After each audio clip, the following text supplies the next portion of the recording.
Hi friends, welcome back to Navya sisters. ఈరోజు అయితే మాకు చాలా హ్యాపీ మూమెంట్ అన్నమాట. ఎందుకంటే ఈరోజు మా నాన్నమ్మ తాత వాళ్ళు 3 months తర్వాత మా కోసం వస్తున్నారు. ఎందుకంటే రేపు నా బర్త్డే ఉంది కాబట్టి. సో ఇక్కడ మా చెల్లి మెహందీ పెట్టుకుంది. ఇంకా మా అక్క అక్కడ తాత వాళ్ళ కోసం వెయిట్ చేస్తుంది అన్నమాట. సో ఫ్రెండ్స్, మా తాతయ్య ఇంకా నానమ్మ వాళ్ళైతే వచ్చేసినారనమాట.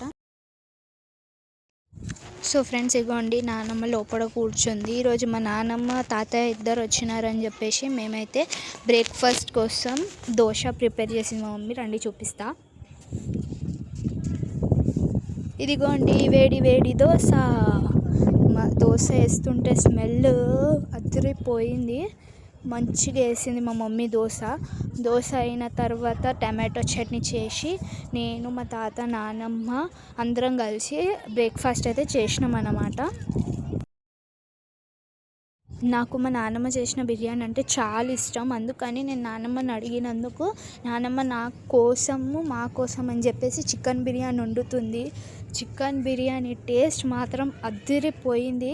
అన్ని రోజుల తర్వాత వచ్చినాక నాన్నమ్మ చేతితోని బిర్యానీ మాత్రం వేరే లెవెల్ గైస్. అలాగే నానమ్మ వచ్చేటప్పుడు పోలేలు, ఇంకా మురుకులు, సవారీలు అవన్నీ వండుకొని తీసుకొచ్చింది మా కోసము. అవి టేస్ట్ కూడా చాలా మంచిగా ఉంది.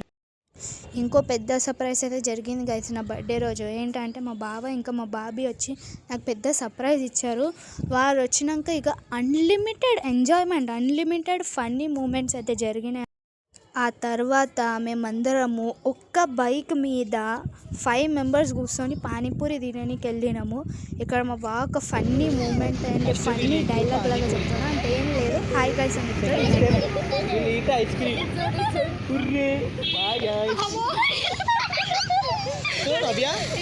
పానీపూరి షాప్ దగ్గరికి వెళ్ళినాక నేను మా బావకైతే ఒక టాస్క్ ఇచ్చిన, ఏంటంటే పానీపూరి అమ్మి చూపి బావా అని. ఆ తర్వాత పానీపూరి దగ్గర నుంచి మేమైతే ఐస్ క్రీమ్ తినడానికి వెళ్ళినాము. ఐస్ క్రీమ్ ఇక ఫైనలీ నా బర్త్డే సెలబ్రేషన్ అయితే స్టార్ట్ అయిపోయింది.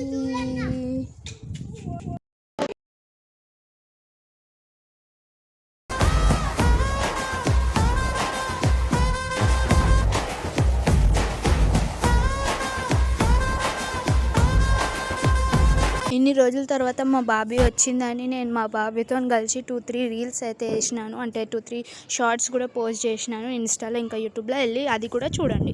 వాళ్ళు తాత వాళ్ళు అందరు వెళ్ళిపోతున్నారు చూడండి. మా వెన్స్ ఎంత ఏడుస్తుంది పాపం. చాలా ఏడ్చింది తను. నైట్ అంతా సరిగ్గా నిద్ర కూడా పోలేదు. నేను వెళ్తా అని మస్తు ఏడ్చింది.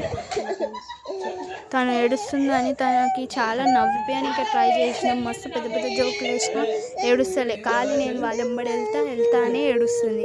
సో ఈరోజు వ్లాగ్ ఇంతే. Bye bye friends.